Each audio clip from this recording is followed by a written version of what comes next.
మామూలుగా మనిషి మనసు ఎప్పుడు ఇరిగిద్ది చెప్పండి అమ్మా? రొట్టి ఇరిగినట్లుగా, బిస్కెట్ ఇరిగినట్లుగా మానవుని హృదయం ఎప్పుడు ఇరిగిద్ది? ఎవరైనా ఒక మాట అన్నారంటే మనిషి హృదయం ఏమైపోయింది? బద్దలైపోయింది. చచ్చే వరకు కూడా అతికించలేం ఒక్కొక్కరు మనసు అయితే. ఇక ఇదే మనసులో పెట్టుకుంటారు. సమయం ఎప్పుడు దొరికిద్దా, అనుకూలత ఎప్పుడు దొరికిద్దా మాట్లాడదాం అనుకునే వాళ్ళు కూడా ఈ లోకంలో ఉన్న ఆ ప్రకృతి. ఎందుకంటే కొన్ని సమస్యలు మన హృదయాన్ని విరిచివేస్తాయి. కొన్ని పరిస్థితులు మనల్ని బాగా నలిపివేస్తాయి. ఒకవేళ ఆర్థికంగా కావచ్చు, అనారోగ్యంగా కావచ్చు, మన కుటుంబాల్లో ఎదురయ్యే సమస్యలు మన హృదయాన్ని, మన మనస్సును నలగొట్టేస్తాయి. దేవుడు అంటున్నాడు, ఈ లోకంలో నీ సమస్యలు నిన్ను ఎరగొట్టి నలగొడితే నేను ఒక మాట చెప్పగలుగుతా, మీరు విరిగి నలిగినప్పుడు ఒకటే చేయవలసింది, ప్రభు సన్నిధికి ఏమైపోవాలి?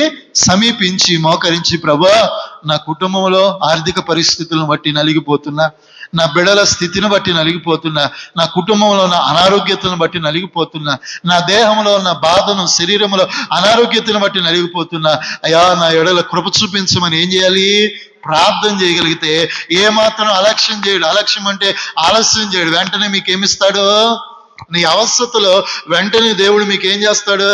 సరిపోయే. మనకున్నటువంటి బుద్ధి ఏంటంటే మొత్తం దుఃఖం, కన్నీరంతా ఏడవలసిన చోట ఏడు చేసి ఇక ఆ తర్వాత కళ్ళు అన్నీ తుడుచుకొచ్చి ప్రభువా నీవే దిక్కు అంటారు. హల్లెలూయా.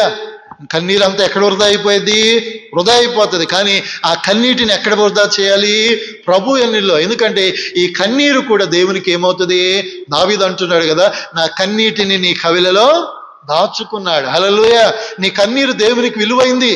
నీ కన్నీటి అయ్యో కళ్ళలో నుంచి వచ్చే ప్రతి బిందువు దేవుడు చూస్తున్నాడు. అది వృధా కానివద్దు. నీకెప్పుడు కన్నీరు, దుఃఖము కలిగిన ప్రభు సన్నిధికి వచ్చాయా, నా బాధ, నా కన్నీరని ఏడ్చు.